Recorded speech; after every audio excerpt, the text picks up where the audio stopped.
Hi folks, my name is David. I'm the minister here at Erskine Parish Church. It's great to have you connecting with us, and I'm so glad you found our online resources. If you were to come into our physical church, you would get one of these welcome packs, so consider this your digital welcome. However you've joined us, we'd love it if you could like and subscribe to our platform.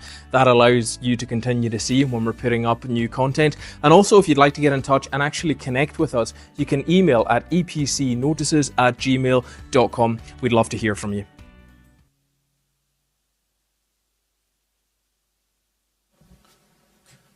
Firstly, well done to Robert for that reading. I think he could probably handle a reading from the Gaelic Bible next time if I was to give it to him. That was very well done indeed.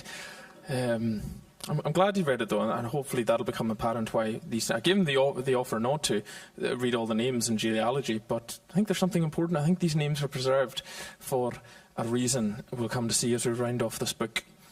Really common comment you'll hear just now if you scratch around the internet a little bit, or even you might even hear it from the man or woman in the street, is, in fact, it's one of the most Googled things about the Church of Scotland. If you Google anything about the Church of Scotland just now, one of the top hits will be, why are the Church of Scotland closing all these churches? And then if you go into Facebook and you go into comment threads, there'll be a lot of anger and ill feeling about this is ridiculous what they're doing, closing churches and killing off Christianity. But the other side of that is sometimes quite a lot of the folks that'll make those comments, they will identify with the Church of Scotland and that church, as in that's their favourite church that they don't go to out of all the other churches.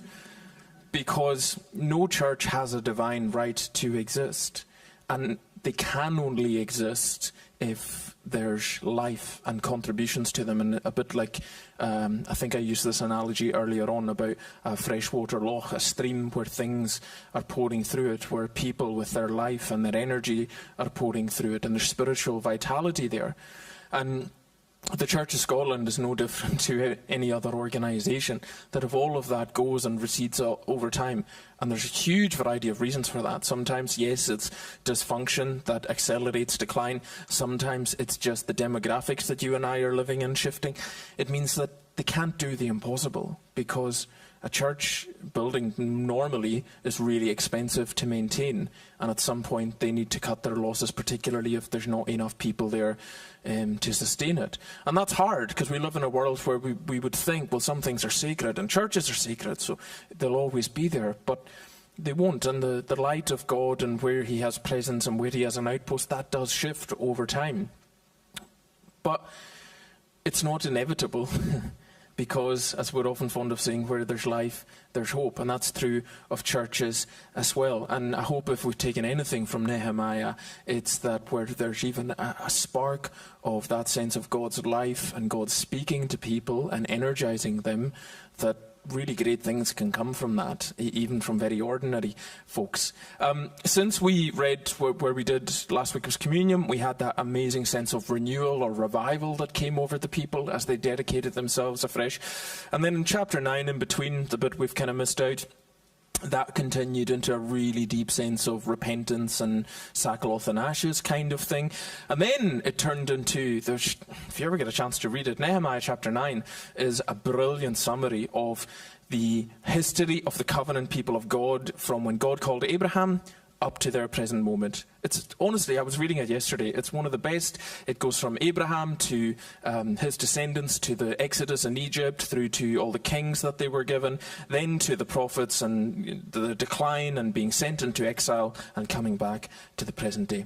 It's fantastic. And that encourages the people to have this really heartfelt response, which we're going to see today.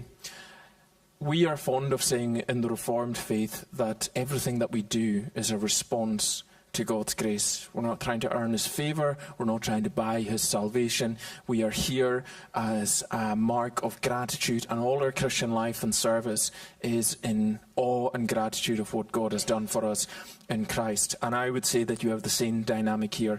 It's easy to read this commitment to the law as being a legalistic thing, and this is them going, right, we're going to try really hard, but they've actually been so moved in chapter 9 by the story of God's grace and graciousness and how kindly God has dealt with them, that it opens their hearts to pledge themselves to God going forward. And I've titled this message Building for the Future, because this is a message of, so what now?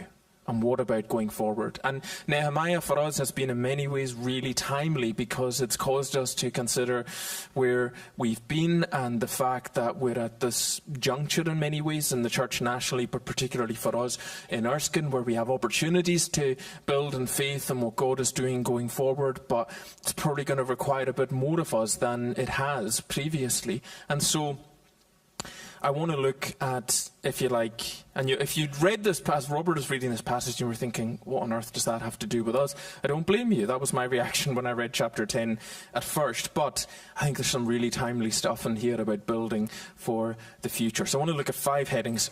5, much shorter than my usual 3 headings, I can assure you. I want to look at the foundation, which is Jesus and his people, for whatever we want to do. And we get a sense of that here, the foundation. And then we want to look at faithfulness being important, then look at rhythms of rest and grace, look at resourcing ourselves as God's people, and then finally look at vision for the future. So we're going to start with the foundation of God and his people. So that amazing list which Robert read, and then the rest of the people, priests, Levites, gatekeepers, musicians, temple servants, and all who separated themselves from neighbouring peoples for the sake of the law of God, together with all their wives and all their sons and daughters who are able to understand, they now join their fellow Israelites and nobles and bind themselves with a curse and an oath to follow the law of God through Moses. The ancient world mostly operated in terms of their religious pledges in a curse and oath formula. It gave them a sense of there are 2 paths we can walk. We can go one way and invoke God's sure curse. It's kind of the road to hell being paved with good intentions. We can stumble down a dark path and continue to go that way, and it basically always happened by ignoring what God had said to them. Or we can choose the path of life. We can choose to follow the way that God has laid out for us for our own benefit and blessing. But it is up to them. And it is up to us, the path that we go as a people. And I think we need the Old Testament because it's so good for giving us that sense of being a collective, a group of people. The Reformation, rightly, I think, gave us a really good refocus back on your own private, individual relationship with God and your sense of who you are before God and individual salvation. And it's great, and we need that. We also need this. We need this idea that God has actually brought us together. Everyone in this room, we are represented by different stories and backgrounds. And when we consider that we're led to being here at this point in time, whether that's through geography and circumstances, that he's actually been in control in that. There's a sense of calling in that. And, right underneath all of it is particularly as New Testament believers, is Jesus, because New Testament calls him the cornerstone of our faith. He's the one that we build everything on. It's possible to build lots of clubs and societies like this that have a bit of warm feeling towards one another, hopefully achieving some good in the world. But this is the only organisation in the world where we believe the resurrected Jesus is underneath everything that we do, and the love that he's shown us by dying for our sins on the cross and then giving us this opportunity of living in response to him.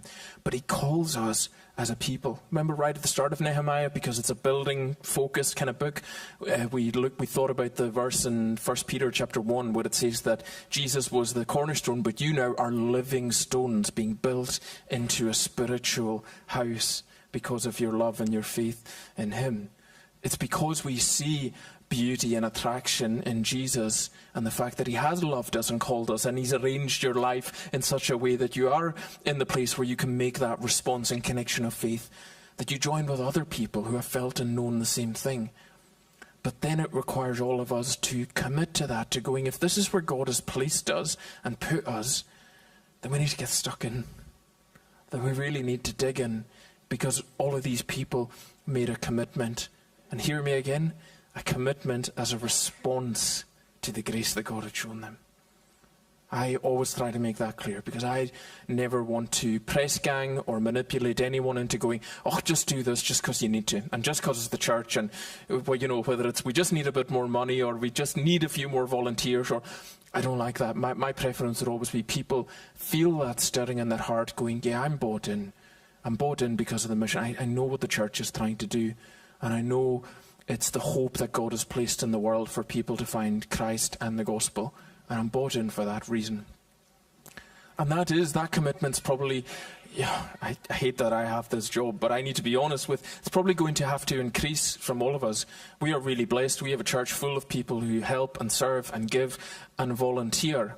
And, you know, that our statistics are high for that. But the world that we're now emerging into, and kind of later in the 21st century in Scotland, is there is less of us. And that's, you know, self-evident, but that means that there's still a lot that the house of God, or the work that has to be done. And so it's probably going to require a bit more commitment.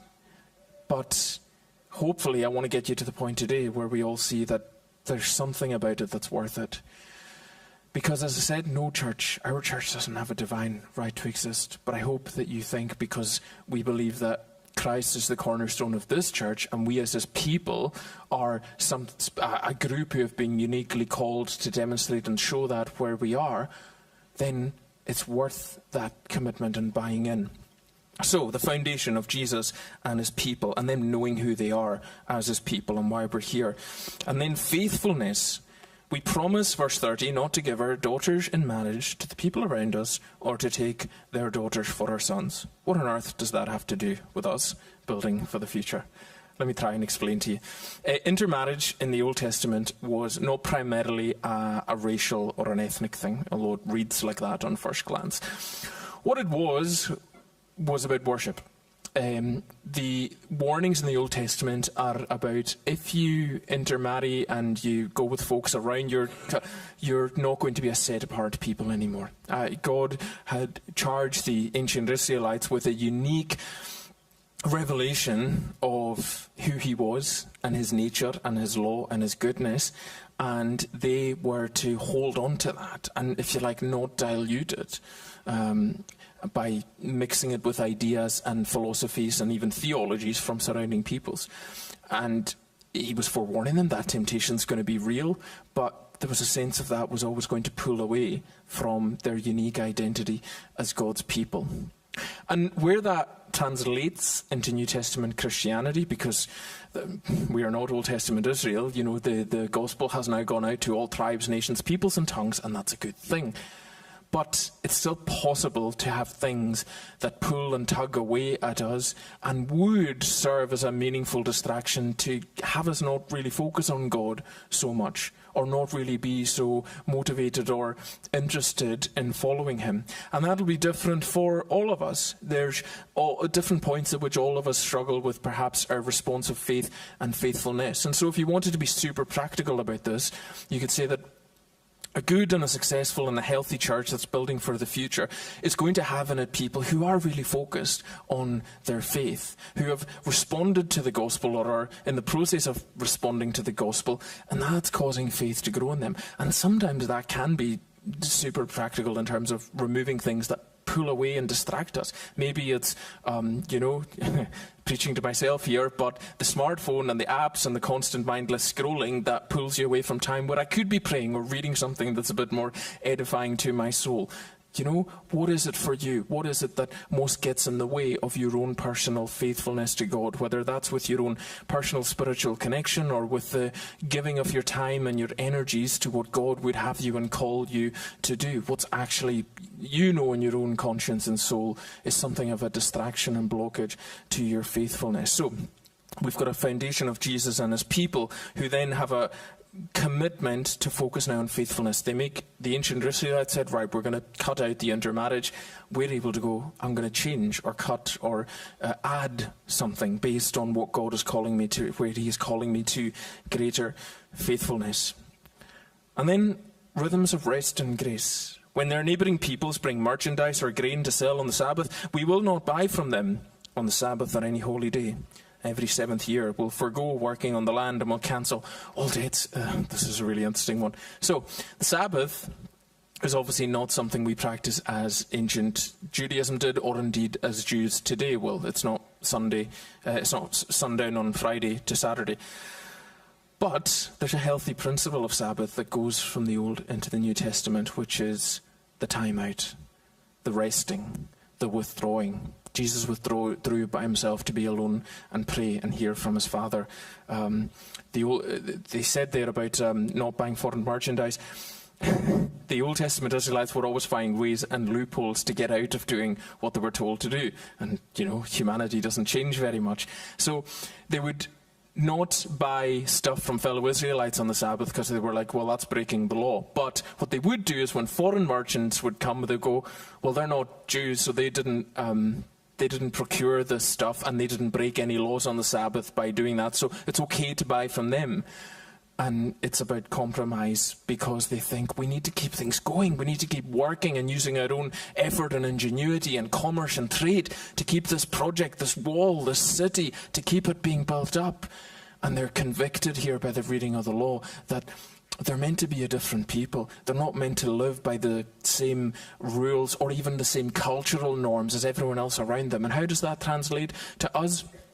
I don't know about you, but I'm aware of living in a world that if I didn't do anything else, it would encourage me to live at a frenetic pace. It would always put more pressure on me to add more things to my life, to my calendar, to my schedule. It would always tell me that I'm not enough unless I'm doing what the people around me are doing as well, whether that's what I see on Instagram or whatever it is. And I have to interrupt that and push back against it and go, actually, I'm allowed to rest from that ceaseless activity, whether it's even just mental activity. And in the church, that's so important because this is something that's really been speaking to me recently. The idea of the fallow year. Did you notice that part of the Sabbath is not just a day off a week, but was a year off in every 7 for their ground? Now, we now call that crop rotation. It's an amazing principle that's built in because if you just work away at something and hammer away at it all the time, you become exhausted, the land becomes exhausted, and nothing gets a chance to replenish. And spiritually, I think this is really important, and as a church. Now, I'll hold my hands up and say my tendency is to keep hammering away and doing because I'm productive, and that's just my natural bent. But I'm increasingly convicted that if you do that constantly, God doesn't even have any room to work. Do you see? If you fill your mind and your time with noise and distraction, then there's no space to hear from God. At the very simplest level, that's what prayer is about, is actually slowing down and switching everything else off so you can actually hear God speaking to you. But I think for us as a church is that we learn to have some rhythms of rest and grace, that we're not always looking to start and charge ahead and do the next thing, but having a bit of time to go, well, what is God saying to us about what's next? What would a bit of rest and refreshment look like for us? And I don't know the answer to that, but I want to be open to it because I see it as an important principle that's being laid out here that we can take from this. It's not about buying and selling from foreign merchants anymore, but it is about not always playing by the rules of the world, which is about productivity, charging ahead, doing more stuff, having more stuff, and instead going, I'm going to switch it off. I'm going to rest. I'm going to relax. I'm going to see what God has for me and what God says to me, and actually allow him to work sometimes rather than us doing all the work. Rhythms of rest and rhythms of grace. And then we have resourcefulness. Now, in verses 34 to 39, you have the people's commitment to go, we're going to be very practical about this, and we're going to bring, the first fruits of all our stuff into the storehouses. The priests, the Levites, and the people were determined what each is to bring to the house of God at set times each year as a contribution of wood, and then it goes into the tithe being collected, which was a tenth of people's income, that then went to the tribe of the Levites. The Levites didn't have a land inheritance the way the other tribes had, so that was literally how they were kept going and their subsistence. And then the priests got a portion of the food from the sacrifices because, again, they couldn't take normal jobs. And the way we structure ministry is still very similar to this. That's why, people who are called and ordained get a stipend, and it means that they don't have to take another job to support themselves, and we try and resource that through our national ministry and so on. But again, this is a process of people's heart response. Do you notice the language? We assume responsibility for bringing this to the house of God. We will bring the first of our sons and cattle for dedication within the temple and our flocks to the house of God, and people ministering there. And we will bring things for the storehouse of God.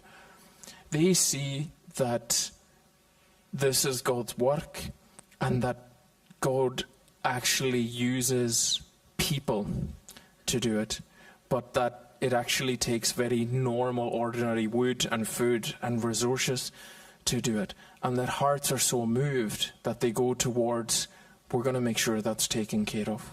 We don't want that to be an advert for the fact that we're a people in disrepute. They see that they were a people in ruins before, with the wall and the city destroyed, and they're like, well, God is at the centre of everything. Worship is at the centre of everything. So we're going to make sure that worship is resourced and that the house of God is taken care of. You see, when God does a work within our hearts, then we start to get concerned about the things that he is concerned about. We start to want worship to be taken care of. We start to want what is essentially God's house to be taken care of. And so they start to have resourcefulness. I love being minister to and part of this church because I know it is marked by generosity, always has been, and I think that goes long before me. Recently, Margaret set up and taken on some steam and ingenuity to get the fundraising group going. And that's amazing, because I think it's some of this at work, this response of the Spirit to go, we want things to be resourced. And I think the call just goes to every one of us to go, how can we add to the resources of the house of God? What is the resourcefulness that I have that I'm actually able to use in the service of the house of God, of his message and of his people? And then finally, and most briefly, this is all undergirded with their collective sense of vision. What is that vision?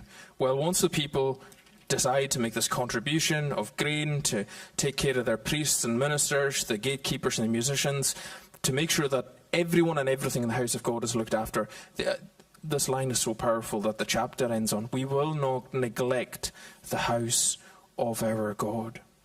This becomes the calling of their life, the vision that they have for there to be a house of God where they are. And I'll finish where I started.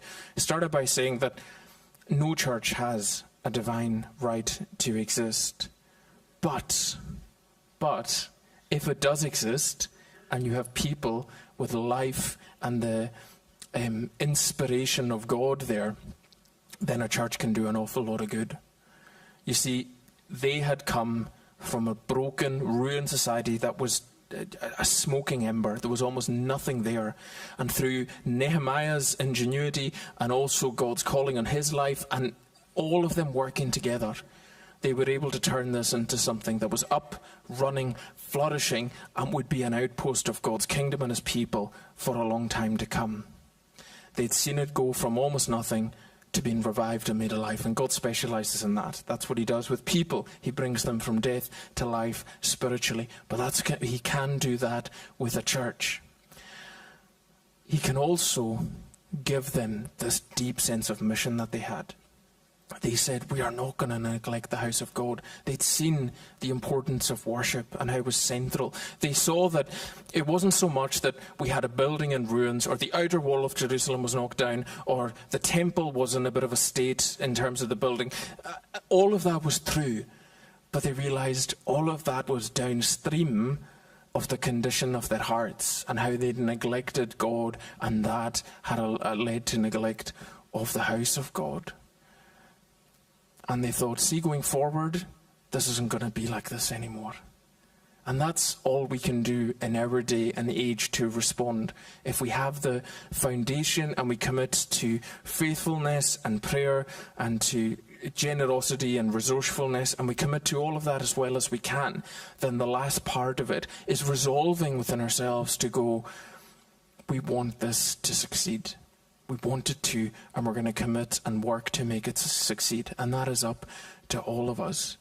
What does it look like for you and me not to neglect the house of God where we are? This house of God where we are, there's a lot in the bricks and in the mortar here. There's a lot of sermons being preached and a lot of the gospel that's gone out here. There have been some long ministries before me, and I've inherited as a minister a lot of the good work and a lot of the good spirit that is here as a result.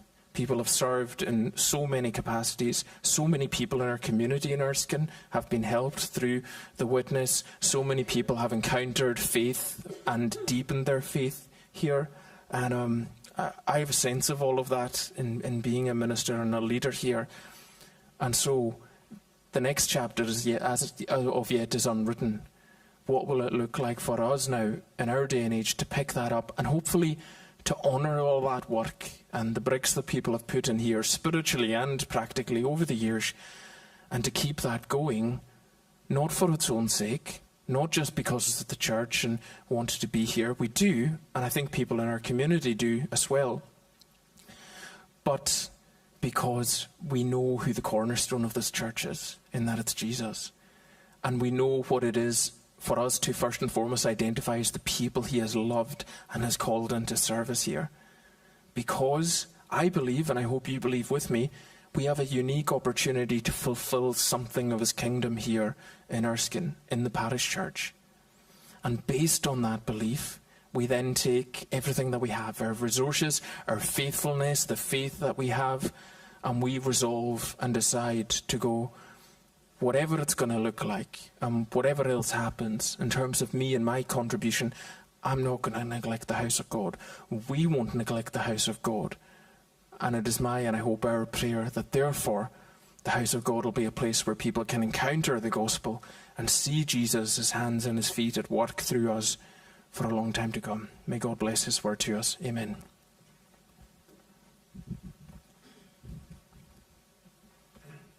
Thank you for tuning into our channel here at Erskine Parish Church. We create this and give it away so that it can be a blessing. Everything that we do here in the church relies on the generous backing of those who support us. And so if you would like to become one of them and give something back, then we've made it as easy as possible. You can go to erskineparish.com/donate, and there you can give a one-off bank transfer. You can set up a regular standing order or donate by PayPal. You can also download a gift aid form so that if you're a UK taxpayer, it increases the contributions that way as well. Thank you so much for watching, and we pray God's blessing on you.